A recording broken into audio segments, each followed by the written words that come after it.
Hi అండి, నమస్తే. Welcome back to Chandana's వంటిల్లు.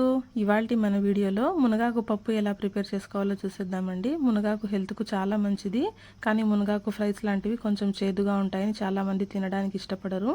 కాబట్టి దీంతో పప్పు ఎలా ప్రిపేర్ చేసుకోవాలో చూసేద్దాము. ఈ మునగాకుతో పాటు ఏదో ఒక ఆకుకూర తీసుకోండి. నేను ఇక్కడ తోటకూర తీసుకున్నాను. ఈ ఆకుకూరల్ని బాగా నీట్గా కడిగి ఒకసారి పక్కన పెట్టేసుకోండి. ఇప్పుడు ఒక ప్రెషర్ కుక్కర్ తీసుకొని దీనిలోకి 1 కప్పు కందిపప్పు తీసుకోండి.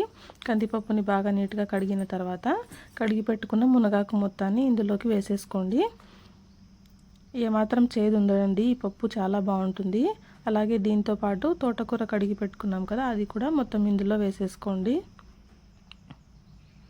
తర్వాత మీడియం సైజు 5 టమాటాలు తీసుకొని ఇలా ముక్కలుగా కట్ చేసుకొని వేసుకోండి.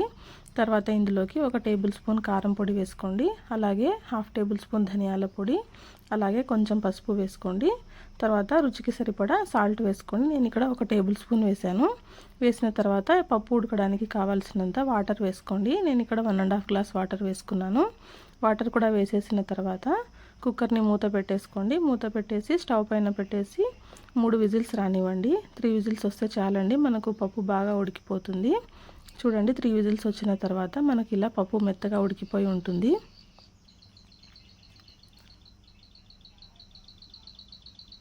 ఇప్పుడు దీనిని ఒకసారి మనం పప్పు గీతి తీసుకొని ఒకసారి బాగా మెదుపుకుందామండి. ఇలా బాగా కందిపప్పు బాగా మ్యాష్ అయిపోతే మనకు టేస్ట్ చాలా బాగుంటుందండి పప్పు.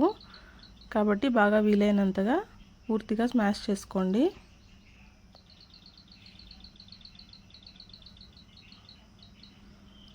చూడండి, ఈ విధంగా ఇలా మ్యాష్ అయిన తర్వాత దీనిలోకి మనం పప్పు కన్సిస్టెన్సీ మీకు ఏ విధంగా అయితే కావాలో అలా చూసుకొని నీళ్లు పోసుకోండి. చూడండి, ఈ విధంగా ఉంటే మనకు కన్సిస్టెన్సీ కరెక్ట్గా సరిపోతుంది. కాబట్టి నేను ఈ మాత్రం వేసుకున్నాను. మీకు పప్పు ఎలా అయితే ఇష్టమో అలా చూసుకోండి.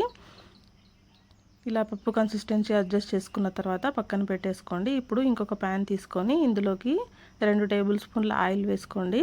ఆయిల్ కొంచెం హీట్ అయిన తర్వాత పోపు దినుసులు వేసుకోండి. తర్వాత అలాగే 1 ఆనియన్ తీసుకొని ఇలా పొడవుగా కట్ చేసుకొని వేసుకోండి. అలాగే వెల్లుల్లి రెబ్బలండి, ఒక 10 వెల్లుల్లి రెబ్బలు ఇలా కచ్చాపచ్చాగా దంచి వేసుకోండి. తర్వాత కొంచెం కరివేపాకు వేసుకోండి. ఈ ఆనియన్స్ని బాగా ఎర్రగా ఫ్రై చేసుకోండి. ఇలా తాలింపు బాగా వేగిన తర్వాత ఇందులోకి మనం ముందుగా రెడీ చేసి పెట్టుకున్న పప్పు మొత్తాన్ని వేసేయండి. ఇలా పప్పు మొత్తం వేసేసుకున్న తర్వాత ఒకసారి కలిపేసుకుని 2 మినిట్స్ మనం బాయిల్ చేసుకున్నామంటే పప్పు రెడీ అయిపోతుంది.